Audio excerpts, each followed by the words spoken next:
எங்கே பார்த்தாலும் கஞ்சா, போதைப்பொருள். கரூரில் 41 பேர் தமிழக வெற்றி கழக கூட்டத்தில் இறந்து போனாங்க. கள்ளக்குறிச்சி 65 பேர் கள்ளச்சாராயம் குடித்து இறந்து போனாங்க.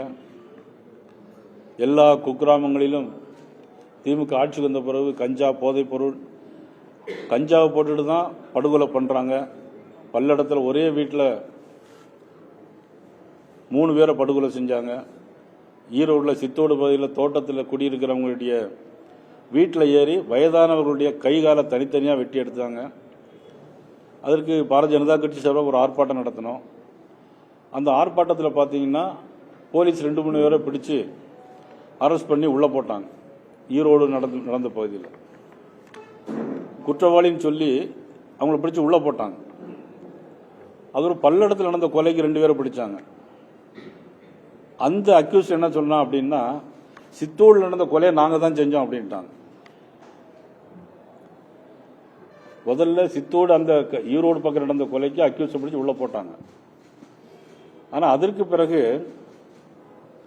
பல்லடத்தில் நடந்த கொலை குற்றத்தை விசாரிக்கும் போது பார்த்தீங்கன்னா அந்த கொலையை நாங்கள் தான் செஞ்சோம் அப்படின்னாங்க. அப்போ ஏற்கனவே ஜெயிலில் இருக்கிறவங்க எந்த கொலையை செஞ்சாங்கிறது தெரியல. ஏன்னா காவல்துறையுடைய சட்ட ஒழுங்கு நிலைமை எப்படி இருக்கு. ஆக சட்டம் ஒழுங்கு சரியில்லை, கள்ளச்சாராயம், பாலியல் வன்கொடுமை, கற்பழிவு சம்பவம். நேற்று கூட ராமநாதபுரத்தில் ஒரு பெண்ணை கத்தியால் குத்தி கொண்டு இருக்கிறான். இதெல்லாம் யாருடைய ஆட்சியில்? திராவிட முன்னேற்ற கழக ஆட்சி, திமுக ஆட்சி இல்லை. மதிப்புக்குரிய நம்முடைய முதலமைச்சர், அவங்களுடைய நோக்கமே என்னன்னா, மதிப்புக்குரிய துணை முதலமைச்சர் உதயநிதி ஸ்டாலின் அவர்களை முதலமைச்சராக்க வேண்டும் என்பதற்காகவே ஒரு கூட்டணியை, பயபக்தியோடு ஒரு கூட்டணியை நடத்தி கொண்டிருக்கிறார்.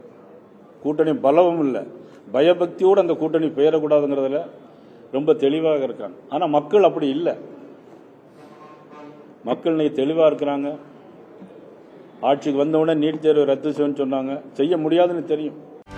செய்திகளை உடனுக்குடனும் துல்லியமாகவும் தெரிந்து கொள்ள சப்ஸ்கிரைப் பண்ணுங்க.